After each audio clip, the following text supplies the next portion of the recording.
Buenas noches, estimados estudiantes de la Institución Educativa Particular El Triunfo. Les saluda el profesor Jefferson Reyes Santiago, con quien desarrollan el curso de literatura, en especial nuestros estudiantes de cuarto de secundaria. Bienvenidos a la semana número 6. Hemos venido trabajando el romanticismo peruano representado por Carlos Augusto Salaverry y eh, Ricardo Palma Soriano, ¿no? Conocido como el bibliotecario mendigo, y en el caso de Carlos Augusto Salaverry como el ruiseñor del Chira. Hoy día, en esta sesión, vamos a enfocarnos a Ricardo Palma y algunas de sus tradiciones peruanas. ¿Por qué he decidido hacer esto?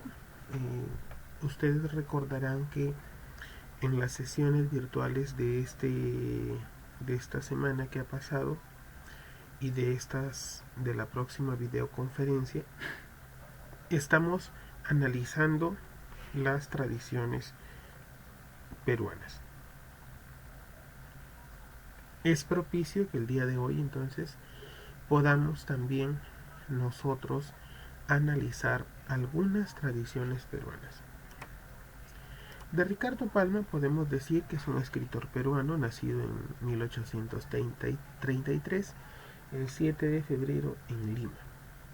Cursó estudios en la Escuela Antonio Orengo y en la de Clemente Noel, y con solo 15 años fue director del periódico satírico llamado El Diablo. En el diario El Comercio, este autor publica sus primeros poemas. En 1849 estudia en el Convictorio de San Carlos. En 1852 estrena Rodil y colabora en la hoja satírica titulada El Burro. Poco tiempo después publica Corona Patriótica y Juvenilla, en Lima de 1855. ¿Qué podemos mencionar acerca de su mejor obra, Tradiciones Peruanas, ¿no? La obra Tradiciones Peruanas podemos sintetizarlo en lo dicho por Diez-Canseco. Ricardo Palma no se ha propuesto escribir la historia del Perú como los autores de las florecillas. No se ha propuesto escribir la vida de San Francisco. Esta comparación, a primera vista, arriesgada, conviene sin duda al arte que no dejan ver las tradiciones. Son también florecillas arrancadas aquí y allá en un huerto que las ha producido en exuberante profusión. Desde las magníficas flores gigantescas de la descabellada aventura y el increíble heroísmo hasta la corolita de pétalos caedizos que se deshace apenas la mano tiende a tomarla. Un simple rasgo de arrojo o un guiño de picardía. ¿Por qué dice esto Diez-Canedo? Bueno, en principio porque Ricardo Palma va a profundizar aquello que pertenece a la historia, pero no desde un punto de vista de historiador o desde la historia, sino tampoco va a realizar una crónica, sino en este caso va a realizar una improvisación, por llamarle así, con sus tradiciones peruanas. ¿Ya? Veamos pues el resumen de la obra Tradiciones Peruanas. Por supuesto que los fragmentos que vamos a encontrar el día de hoy son breves, y en este caso vamos a referirnos a no los principales, sino también poder tener un contacto con algunos otros textos que están dentro de Tradiciones Peruanas. Veamos el primero, y se titula Al Rincón Quitacalzón, que es un texto que ya ustedes han podido escuchar, ¿no? Esta obra, esta narración de Ricardo Palma tiene como personaje principal al obispo de Arequipa, Chávez de la Rosa, el obispo que tomó gran empeño en el progreso intelectual del seminario. Una mañana llegó el obispo en sus acostumbradas visitas y descubrió que el profesor de latín había faltado a clase, y decidió reemplazar al titular. Aquellos tiempos regía aquel pensamiento que sentenciaba que la letra con sangre entra, y era común el azote a los desaplicados. Un alumno se equivocó al responder una pregunta y el señor Chávez ordenó: al rincón, quita calzón, que significa que va a ser castigado. Luego otro alumno fue condenado a la misma pena y luego fueron una docena los que tuvieron que pasar al rincón quita calzón, hasta que llegó el turno de un revejido que ante la pregunta de su señoría guardó silencio, que fue interpretado como ignorancia, y nuevamente la frase: el rincón quita calzón. Se dejó escuchar. El chico obedeció murmurando entre dientes.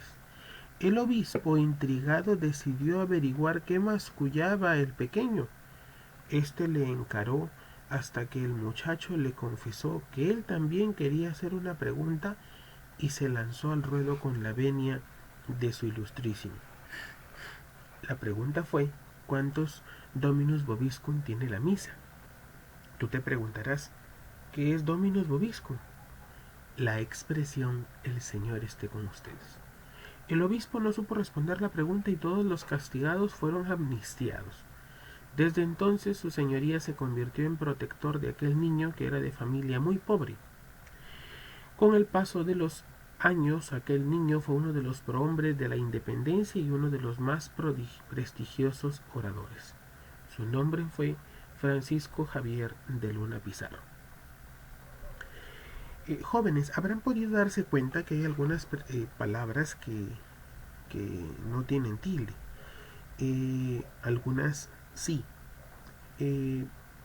Hago un mea culpa porque los textos tomados de una fuente linkográfica, es decir, tomados de la red social, de la red de navegación, algunos no pasan por estos filtros.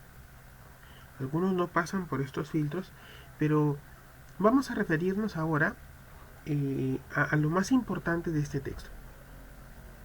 Este muchacho que fue amnistiado o que permitió la amnistía, ¿por qué el obispo hizo esto? Por una sencilla razón: lo estaba haciendo quedar mal.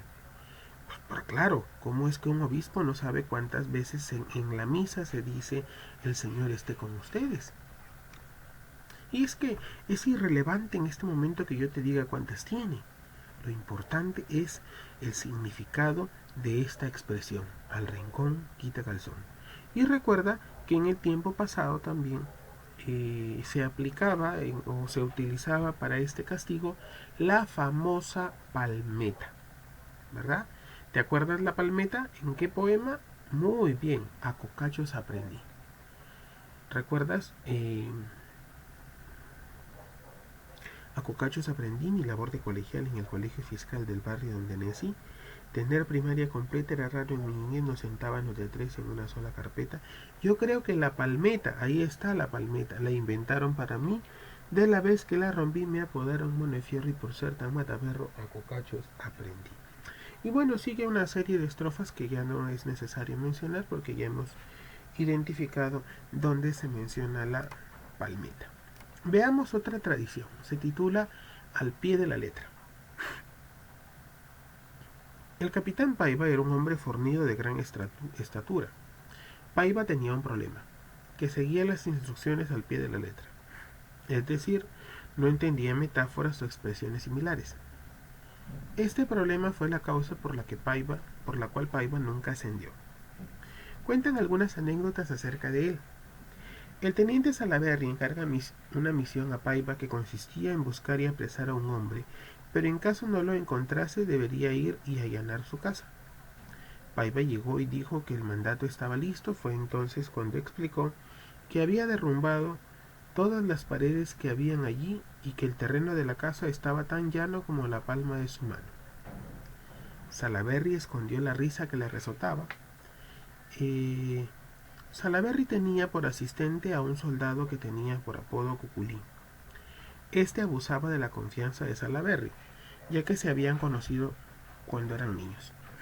Llegó un momento en el que Salaberry advirtió a Cuculí que si seguía cometiendo tantas barrabasadas él iba a mandarlo a fusilar, hasta que un día debieron darle una gran queja a Salaberry para que ordenase a Paiva fusilar a Cuculí entre dos luces. A media hora después regresó Paiva con la orden ya cumplida. Lo fusiló entre dos faroles. A Salaberry se le escapó una lágrima, ya que él solo quería atemorizar a su asistente.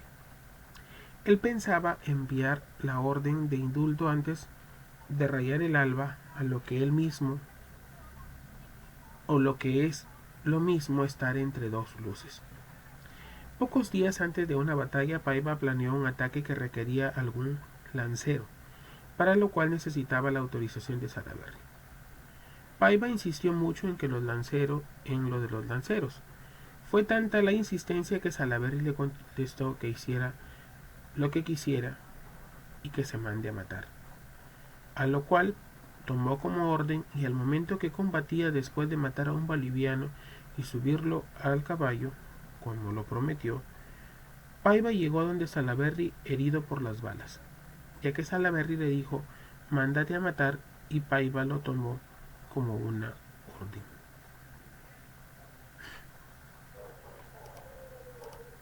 Veamos otra tradición. Beba padre que le da vida. En el año 1668 vino un fraile portugués de la Orden de San Jerónimo, era el padre Núñez. En cuanto el padre llega a Lima, la virreina Ana de Borja recibió un anónimo que denunciaba que el padre era en realidad un espía secreto enviado por Portugal. La virreina convocó a sus oidores y todos opinaron que se le condenara a la horca. La astuta virreina dijo a su audiencia que dejen el caso en sus manos, y ella sabría comprobar el auténtico cargo de Núñez. Ese mismo día la virreina manda a su mayordomo a preparar una gran comida para el padre Núñez. En el momento de la prueba, doña Ana entra al comedor con los oidores y pudieron comprobar de que Núñez era cura por medio de dos pruebas, que fácilmente fueron superadas por el padre Núñez. La primera consistió en observar la cantidad de comida que podía comer el padre Núñez. Si este era un fraile, debía comer demasiado y sin ningún tipo de cargo de conciencia. Esta prueba Núñez comió rápidamente hasta saciarse. La segunda prueba se necesitó poner un cántaro de barro lleno de agua. En caso que el padre Núñez fuera realmente fraile, este no debería beber del cántaro con pulcritud, ya que era en el refectorio no se acostumbraba a tomar con pulcritud. Al terminar las pruebas, doña Ana se levantó de la mesa junto con los oidores y acordaron dejar libre a aquel sacerdote. Tenemos otra tradición: lavaplatos. Se podrán dar cuenta, los fragmentos que yo te estoy poniendo son cortos, pero las lecturas también son cortas, las originales también son cortas. Hablamos de una página, de media página, de 2 o 3 páginas, ¿no? Veamos a lavaplatos. La hacienda de San Borja era bastante grande y pertenecía a los jesuitas, pero no disponía de la cantidad suficiente de agua. En el año 1651 el alcalde provincial, Dr. Bartolomé de Azaña, se propuso a realizar una revisión de todas las haciendas. Hablo de esto al virrey señor conde de Salvatierra. Ambos ya estaban acostumbrados a visitar haciendas hasta que llegó el turno de San Borja. Después de la inspección a los puntos hidráulicos, los loyolistas no se quedaron atrás y ofrecieron un exquisito almuerzo. Pero el virrey se percató de que su plato era el único que estaba lavado. Los jesuitas atribuyeron este hecho a la escasez de agua en la hacienda, y de esta forma consiguieron que les asignen un riego más para el uso de la cocina. Por esta anécdota, el Fondo San Borja fue bautizado como lavaplatos. Los incas ajedrecistas. Veamos. Los incas ajedrecistas es una tradición de don Ricardo Palma que nos transporta, como siempre, a la vida agitada de los primeros españoles en el Perú. El relato se apoya en una tradición popular del siglo XVI recogida por un anónimo cronista que da cuenta de cómo una partida de ajedrez y su consejo para mover una pieza le costó la vida al Inca Atahualpa y a su sucesor, impuesto por sus verdugos llamado Manco, hijo de su hermano Huáscar, a quien había mandado asesinar por el trono. El estilo ameno que lo caracteriza, Palma relata las intensas partidas de ajedrez que sostenían los capitanes Hernando de Soto y Juan Riquelme, entre otros, en la casa donde estuvo prisionero el Inca Atahualpa el 15 de noviembre de 1532 hasta su muerte. Era común ver a los hispanos sentarse frente al tosco tablero y mover las fichas de barro, mientras el Inca aparentemente se sumía en la preocupación de su destino final, sin prestar atención a las partidas, pero pronto demostraría que no era así. Finalmente el juego de esta partida le costó la vida. Finalmente, la entrada del rey. Seríamos distraídos si no describimos la entrada a la ciudad de un virrey. El primero que entró con ceremonial fue don Andrés Hurtado de Mendoza. Llegado de México a España, recalaban en Paita y a caballo hasta Santa, y de allí enviaban los pliegos y títulos para el virrey saliente o su audiencia. La audiencia pasaba al cabildo y el otro día autoridades y vecinos ilustres salían a la plaza y entre música y cohetes se pregonaba la noticia. El día de la entrada, a las 12, montaba el virrey en un lujoso coche. La procesión iba por la calle de las Matas hasta San Sebastián y luego Monserrate. Allí se le acercaba el mayordomo de la ciudad, ofrecía un caballo. Descendía el virrey, subía el tablado y con su esposa si la vía, sentábase a presenciar el desfile. Llegaban la Inquisición, el cabildo y aguardaba la real audiencia. Parábase el virrey y uno de los regidores comisionados por el cabildo dirigíale un discurso de saludo que finalizaba, llamándolo a juramento. El virrey se arrodillaba y el escribano del cabildo decía: Vuecencia jura por Dios, Santa María de los Evangelios, por el crucifijo y la señal de la cruz, que guardará a la ciudad los fueros que los reyes le han concedido. Sí, juro y prometo, contestaba el virrey. Si lo hiciere, Dios le guarde, decía el más anciano de ellos. Dios le ayude.